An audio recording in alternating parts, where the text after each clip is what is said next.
Hi friends, video skip பண்ணாமல் பாருங்கள். இன்றைக்கி நம்ம பார்க்க போகிறது ஹெல்த்தியான கஞ்சி ரெசிபி.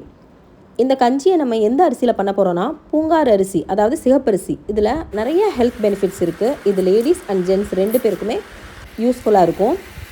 இந்த கஞ்சியை நாங்கள் வாரத்துக்கு 2 டைம்ஸ் பிரேக்ஃபாஸ்ட்டுக்கு எடுத்துக்கிறோம். அவ்வளோ லைட்டாக இருக்கும், பட் நல்லா ஃபுல்ஃபில்லாக இருக்கும். நம்மளுக்கு ஸ்டொமக் பசிக்கவே பசிக்காது.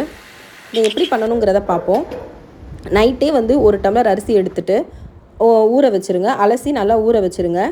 மார்னிங் எழுந்திரிச்சு அந்த அரிசியை ஃபில்டர் பண்ணிவிட்டு மிக்ஸி ஜாரில் போட்டுட்டு அரைச்சிருங்க. நல்லா கொரன்னு அரைச்சிருங்க.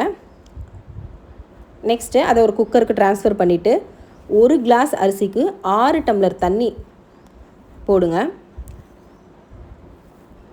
ஏன்னா நீங்கள் கம்மியான தண்ணி ஊற்றுனீங்கன்னா உங்களுக்கு குக்கரில் அடி பிடிச்சிரும். அதனால் தண்ணி நிறையா தாராளமாகவே ஊற்றுங்க. அதில் வெந்தயம், சீரகம், சின்ன வெங்காயம், பூண்டு போட்டு நல்லா மிக்ஸ் பண்ணிடுங்க. மிக்ஸ் பண்ணிவிட்டு குக்கரை க்ளோஸ் பண்ணி விட்டுருங்க. விசில் ஒரு 5 விசில் 6 விசிலுக்கு விட்டுருங்க.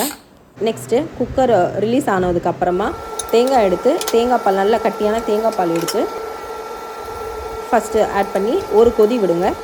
சூடாகவே சர்வ் பண்ணுங்கள்.